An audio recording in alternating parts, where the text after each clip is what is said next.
Condensation between what's going on now with the bloodlines.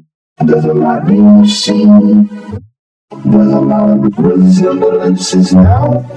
The veil is much thinner. When before we couldn't see the differences in faces or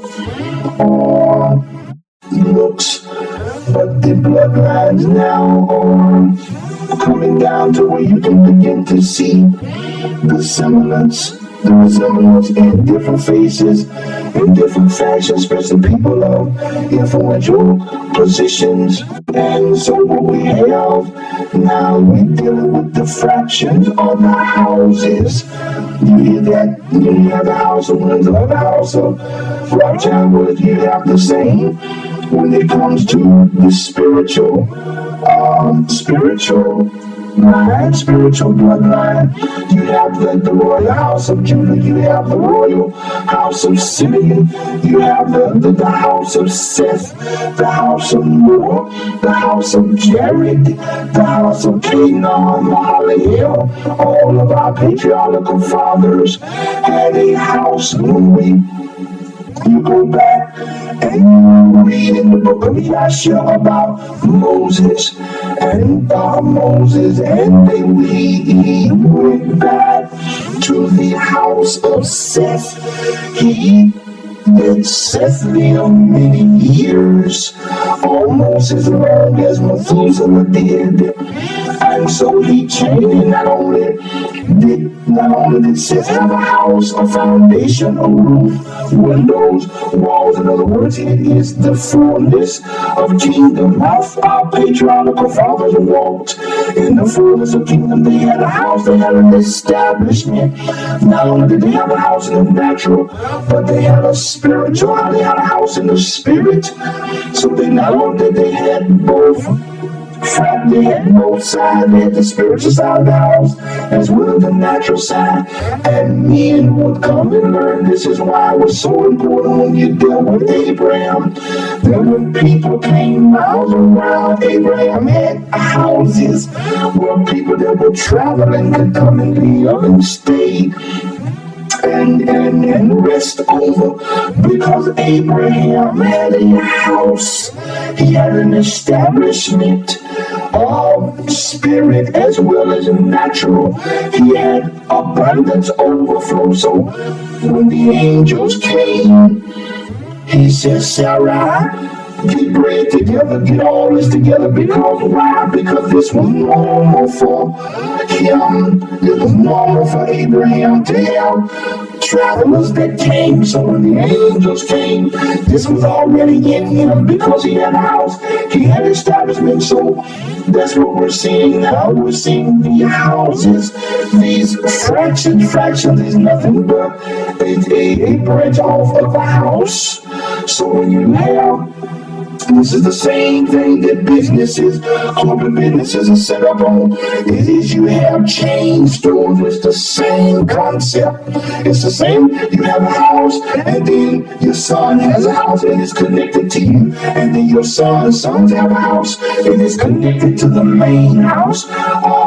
When you go on these older properties, or even some now, you go on these older properties, they have the main house, they have the guest quarters, which is separate, they have the staff quarters, which is another house, they have the recreational house, all on this one property. And it's the concept. It's the same concept in corporate business. It's the same concept. If you look at people like Walmart, they got all these, they call them chain stores, but it's only deal with fractions of houses. You got a main headquarters, which is the main house, but yet you have stores, you have chain fractions in different states, different cities, different places. And so it's the same concept. And so we're seeing now that there's no gray area.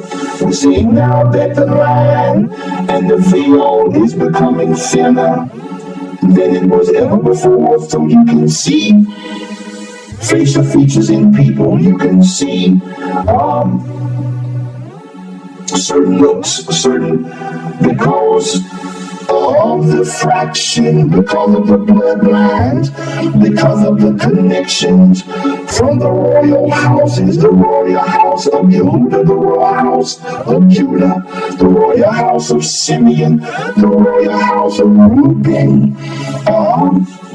These brothers had houses in Jacob, the father, Esau, the son. These are the sons. And Esau had children. And when you read the scriptures, it said Esau went and built cities. In other words, it was a main. Esau was a house, but from him became cities, from him became buildings, from him same way with Cain. Cain went off and knew his wife and built cities, same thing. So this is what we're seeing now. When before, all was this was the Rogers and that's the Johnsons and, and this Johnson go back. And I remember, no. Now we're dealing with the spiritual aspect now more than ever before of the house, of the fraction, of the spiritual bloodline. This is the part of kingdom that we have missed because we have not, the veil has been thicker and we have not seen it to this point. So you're going to see, man, this person look like this person. Wait a minute, what is this? What's really going on? And then there's many more things that will be uncovered. As time goes along and that truth comes more to the forefront, you're going to begin to see spiritual bloodline. You're going to begin to see houses coming forth, where this come from, because a lot of the elites still operate in that system. They already know this is the house of so-and-so. It's a certain amount of families that control and run the country, run the world, and they have built certain fractions from themselves, trilateral commissions, three-letter agencies. All of these things operate on the system of the earthly kingdom, of earthly kingdom. This is all of these. From that house come these 13, these 13 come these councils, from these councils come these letter agencies. All of this is branches of the family line or the family tree.